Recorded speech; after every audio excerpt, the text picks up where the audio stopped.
बहुत बहुत शुक्रिया हमारे साथ ज्वाइन करने के लिए। सबकी नज़रें आज दफ़ा 370 के मामले पर मुल्क की सबसे बड़ी अदालत या सर्वोच्च न्यायालय यानी सुप्रीम कोर्ट के ऊपर है। अदालत उज़्मा में दफ़ा 370 के मामले पर अहम समाअत होने जा रही है।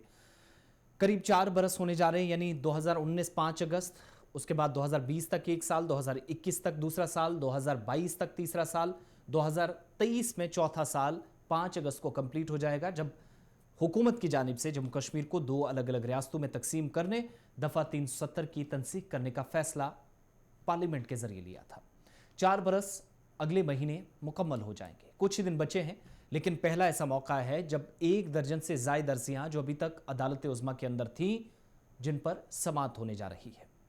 अब कितनी पहले फेज में होंगी, कितनी बाद में होंगी, कहां तक केस खींचेगा, यह अदालत के मामलात हैं और आज यानी 11 जुलाई को पहली बार ऐसा होने जा रहा है।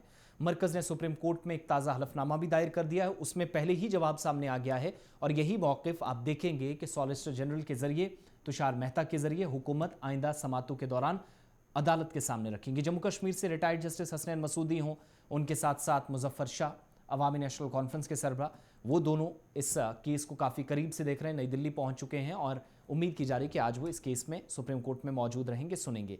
लेकिन हुकूमत ने क्या कहा? हुकूमत ने 4 पॉइंट्स जो हैं इस हलफनामे में दाखिल कर दिए हैं, उसकी चंद बातें आपके सामने रखूंगा और ये केस कैसे कहां से शुरू हुआ है कुछ एक मिनट्स में आपके सामने बात।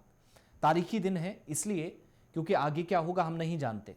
अदलिया अपने हिसाब से चीज़ों को देखती है, जो सही होगा वो सही किया जाएगा, जो गलत होगा उसको गलत करार दिया जाएगा आइन के मुताबिक। लेकिन आर्टिकल 370 की मनसूखी का दिफा हुकूमत ने करते हुए कहा कि इकदाम से जम्मू कश्मीर में फ़ायदा हुआ, बेमिसाल इस्तेकाम आया, तरक्की हुई, मामूलाती ज़िंदगी बेहतर हुए, हड़तालों का दौर ख़त्म हो गया, स्कूलों पर बंदिशें और पथराव अब माजी के वाक़यात हैं, यानी वो सब पिछली और पुरानी बातें हैं। पथराव का कोई भी इंसिडेंट इस साल या इन 4 सालों में कहीं पर वाक़या पेश नहीं आया। यह हुकूमत ने हलफनामे में दाखिल किया है और यूटी के अंदर पंचायत राज सिस्टम का जिक्र करते हुए 3 टायर पंचायती राज है, निज़ाम मजबूत हुआ है, तालीम के हक जैसे मरकजी कवानीन का इतलाक जम्मू कश्मीर के अंदर हुआ, मरकजी कवानीन जो अब तक नहीं होते थे, और दहशतगर्दी का जो इकोसिस्टम था, जो माहौलियाती निज़ाम बनाया गया था, उसको ख़त्म किया गया आर्टिकल 370 के खात्मे के बाद। ये वो चिट्ठी है जो आपकी स्क्रीन पर, जिस पर हुकूमत ने हलफनामे की शक्ल में जो अदालत के अंदर लिख कर दिया है। अब जब आज से समाअत होने जा रही है तो तकरीबन 23 दरख्वास्तों की समाअत होगी, जिसमें जम्मू कश्मीर के खुसूसी दर्जा देने वाली आइन की आर्टिकल 370 को मनसूख करने के मरकज़ के फैसले को चैलेंज किया गया है। Chief justice of India DY Chandrachud की सरबराही में सुप्रीम कोर्ट की 5 जजों की आइनी बेंच इस केस की समाअत करेगी और बेंच के दीगर जो अराकीन हैं उनमें जस्टिस संजय किशन कौल है, संजीव खन्ना है, BR गवाई हैं और सूर्यकांत हैं। ये 5 लोग। यूनियन टेरिटरी को 2 हिस्सों में, मरकज़ के ज़ेर इंतज़ाम लद्दाख और मरकज़ के ज़ेर इंतज़ाम जम्मू कश्मीर में जब तब्दील किया था, 5 अगस्त की तारीख थी और फैसला जो हुआ था तो उस पर हुकूमत अपना मौक़िफ़ लेकर अदालत के अंदर आई है। दरख्वास्त गुजारों का यह दावा है कि फैसला सुनाते हुए आईनी दफ़ात की खिलाफ वर्जी की गई है। हुकूमत ने गैर कानूनी तरीके से, गैर आईनी तरीके से इस पर अभी तक फैसले लिए हैं और दूसरी तरफ जिन लोगों ने अदालत का रुख किया वो ये भी कह रहे हैं कि अगर ये आर्जी थी तो फिर भी अदालत के अंदर जब बात रखी जाती है, जब तक फाइनल वहां से वर्डिक्ट ना आ जाए तब तक आप कोई काम नहीं कर सकते। लेकिन अभी केस अब शुरू आज से होने जा रहा है। 4 सालों में ऊपर का नीचे और नीचे का ऊपर हुकूमत ने जम्मू कश्मीर में कर दिया। इन दरख्वास्तों पर गौर करने का अदालत का फैसला तकरीबन 4 साल बाद आया, जब मरकज़ ने 5 अगस्त 2019 को आइन के आर्टिकल 370 को ख़त्म किया। और 370 है क्या, आप बेशतर लोग तो जानते ही, एक ऐसी शिक है जो जम्मू कश्मीर की साबिक़ा रियासत और मौजूदा यूटी को खुसूसी हैसियत देने की इजाज़त देता है और इस शिक के ज़रिए कवानीन जो दूसरी रियासतों में लागू होते हैं वो जम्मू कश्मीर के अंदर लागू नहीं हो सकते। आर्टिकल 370 ने जम्मू कश्मीर को एक अलहदा आइन, अलग रियासती झंडा, दाखिली इंतज़ामी खुद मुख्तारी या ऑटोनॉमस बॉडी जिस तरीके से काम करती है, खुद मुख्तारी उसके पास होती है, वैसे एक स्टेट को काम करने का हक दिया। जबकि 1952 से 31 अक्टूबर 2019 तक एक रियासत के तौर पर हिंदुस्तान के ज़ेर इंतज़ाम जम्मू कश्मीर रहा और ये काम 370 के मुताबिक चलते रहे। झैली मामलात, पार्लियामेंट को दीगर तमाम कवानीन लागू करने का भी एक मौका इसके बाद मिला जब हुकूमत ने ज़रूरत महसूस की। 370 जो एजेंडे में बीजेपी का तवील मुद्दत से था उसको ख़त्म कर दिया। आर्टिकल 370 जम्मू कश्मीर के बाशिंदों को कानून की एक अलग सेट के तहत रहने की इजाज़त देता है, बशमूल शहरियत, बुनियादी हुकूक, जायदाद के हुकूक, प्रॉपर्टी वगैरह मुतल्लिक या दीगर हिंदुस्तानियों के मुकाबले वो ये जो 370 था या इसके मुताबिक जम्मू कश्मीर के अंदर कोई रहता था, चाहे वो मुलाजमत के मामलात हों, उस पर भी बात होती थी। और 35 ए और 370 के तहत जम्मू कश्मीर के लोगों को स्पेशल स्टेटस या खुसूसी हुकूक देता है और ये रियासत के बाहर के लोगों को यूनियन टेरिटरी में मुस्तकिल क़याम की तलाश या रियासत में गैर मनक़ुला जायदाद जो है उसको ख़रीदने से रोकता भी है। उन लोगों को भी रोकता है जो रियासत के अंदर मुस्तकिल बाशिंदे नहीं हैं लेकिन सरकारी मुलाजमतों के लिए जाते थे, तो 370 उन्हें रोकता था। बाद में डोमिसाइल आया, रिप्लेस कर दिया गया पीआरसी को, जो परमानेंट रेजिडेंट सर्टिफिकेट या जिस आपको स्टेट सब्जेक्ट पुरानी ज़बान में कहते थे, वो सारा सिलसिला था।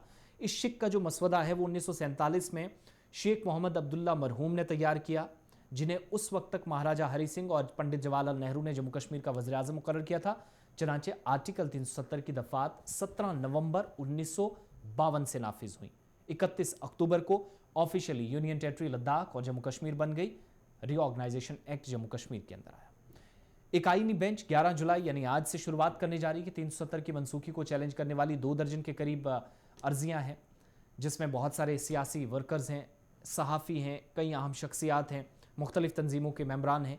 लेकिन डॉक्टर शाह फैसल, जो बीच में उन्होंने अपनी पार्टी बनाई जम्मू कश्मीर पीपल्स मूवमेंट 2020 मार्च के आसपास, उसके बाद वो वापस बीच में गायब हो गए, तरह तरह के बयानात आए। अब वो वापस अपनी ज्वाइनिंग कर चुके हैं क्योंकि उनका इस्तीफ़ा मंजूर नहीं किया गया था। तो टूरिज्म मिनिस्ट्री के अंदर डिप्टी सेक्रेटरी हैं, तो वो पिछले दिनों एक ट्वीट कहे हैं कि अब पीछे 370 जो है वो माजी का हिस्सा है, हमें हिस्ट्री में नहीं जाना है, अब यहाँ से आगे बढ़ना है हालात को देखते हुए। एक इशारा था, मौक़िफ़ था कि वो क्या सोचते हैं।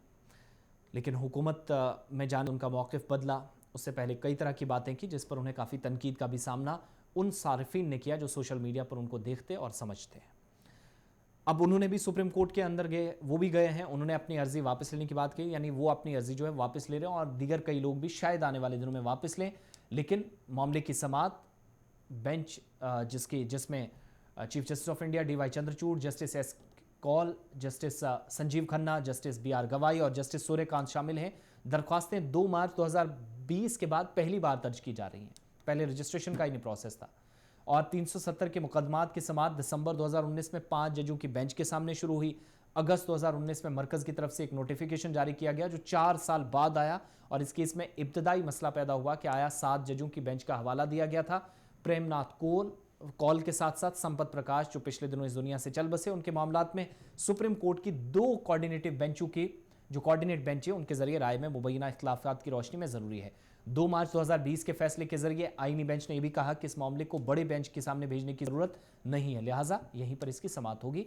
मौजूदा चीफ जस्टिस इस बात पर राजी हुए। ताहम अब तक मामला दोबारा दर्ज नहीं किया गया था। अप्रैल 2022 में उस वक्त की चीफ जस्टिस NV रमन्ना ने जब इस मामले को दर्ज करने की कोशिश की थी तो उन्होंने कुछ इस पर ज़्यादा वाजे नहीं किया था। 2022 सितंबर का महीना था। उस वक्त की chief justice of India UU Lalit ने कहा कि अर्जियों की फहरिस्त बनाने पर इत्तफाक तो करते हैं लेकिन तब तक रिटायर हो गए, मियाद ख़त्म हो गई। मौजूदा चीफ जस्टिस DY चंद्रचूड़ उसके बाद आए, अभी भी हैं। 2 अलग अलग मौक़ों पर इस मामले को दोबारा जब उन्होंने जिक्र किया तो अब सुनने की तैयारी हो रही है, लेकिन इस मामले को दर्ज करने पर उन्होंने कहीं ना कहीं अपना झुकाव या इसमें इंटरेस्ट भी उन्होंने दिखाया। मामले की समाअत करने वाली पिछली बेंच में जस्टिस NV रमन्ना और सुभाष रेड्डी रिटायर हो चुके हैं, तो DY चंद्रचूड़ और जस्टिस संजीव खन्ना ताज़ा तरीन बेंच के मेंबर हैं या नए मेंबर्स हैं। तो ये 370 के हवाले से बात थी। आज इस पर समाअत होने जा रही है 4 बरसों के तकरीबन बाद, और हुकूमत का मौक़िफ़ भी सामने आ गई। दहशतगर्दी, तालीम, पथराव माजी की बात, बड़ी सारी चीज़ें कही गई हैं। बहरहाल अदालत अपना रुख रखता, ना वो हुकूमत की सुनता, ना अदालत में दलाइल हक़ाइक़ को सामने रखा जाएगा जिसके बिना पर यह फैसला आएगा।